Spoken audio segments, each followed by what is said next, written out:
Pourquoi on ne te respecte pas, on ne te prend pas au sérieux? Eh bien, tu peux être très intelligent, avoir de belles compétences et très expérimenté. Et pourtant, dans certaines situations, comme en réunion, en négociation ou en affaires, eh bien, tu sens que tu ne fais pas le poids. Lorsqu'on t'interrompt pendant que tu parles, on challenge tes idées ou on hésite face à tes propositions. Cette situation, beaucoup de personnes la vivent au quotidien et se demandent comment et pourquoi, malgré eux, ils ne sont pas acceptés ou leurs propositions ne sont pas validées comme ils le souhaitent. Laisse-moi te faire savoir que le problème n'est pas de ton niveau de connaissance ou de ton intelligence non plus. Le problème vient directement de la façon dont tu laisses les autres te percevoir. Alors dans cette vidéo, je te révèle les 4 signaux invisibles qui diminuent quotidiennement et jour et nuit ton statut social. Eh bien, l'erreur numéro 1, il faut comprendre, c'est l'auto-dévalorisation. Comprends simplement que le cerveau humain lit en permanence les signaux sociaux.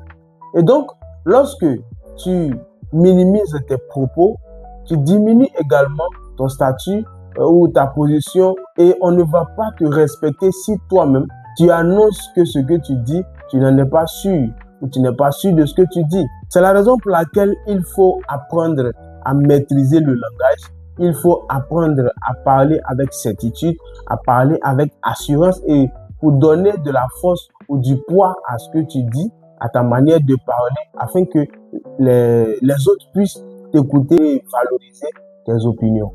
L'erreur numéro 2, c'est le fait de répondre au lieu de recadrer la situation. Il faut savoir encore clairement que plus tu parles et moins on t'écoute.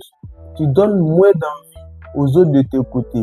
Et donc, les personnes qui réussissent toujours, les personnes qui se font beaucoup plus écouter, sont ceux qui laissent les autres avoir d'abord l'envie de les écouter avant de parler. Qu'est-ce que tu vas faire? Tu vas questionner, il faut poser des questions.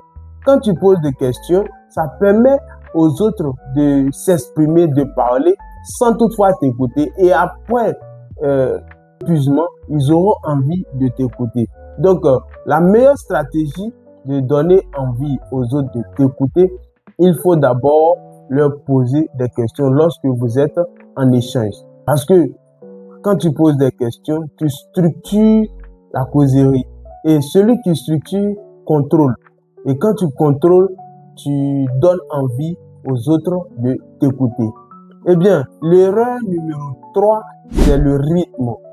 À quel rythme tu parles?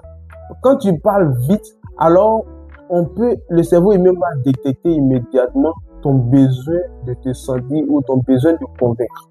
Alors, qu'est-ce que tu vas faire pour te faire écouter et pour qu'on te respecte, on te considère?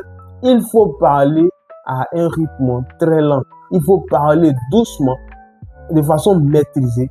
Quand tu sais ce que tu dis, tu maîtrises ce que tu dis, alors les autres pourront facilement et simplement accepter, approuver tes idées. Alors voilà ce qu'il faut. Qu'est-ce qu'il faut faire comme technique? Il faut parler, mettre des pauses, maîtriser ce que tu dis. Au fur et à mesure, tu atteindras ton objectif.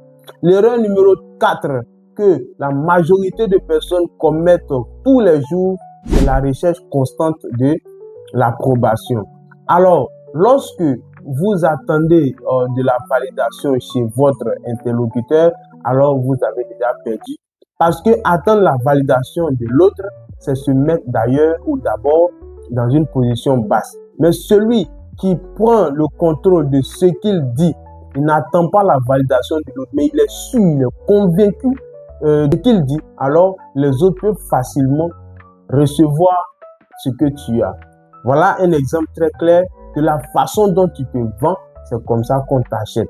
La façon dont tu vends ton produit, c'est de cette même manière-là qu'on l'achète.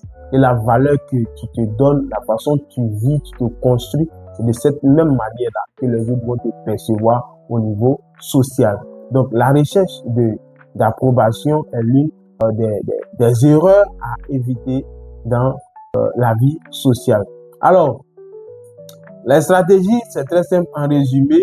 Pour se faire respecter, pour se faire considérer ou écouter, il faut se valoriser soi-même. Il faut poser des questions en échange au lieu de se contenter de répondre.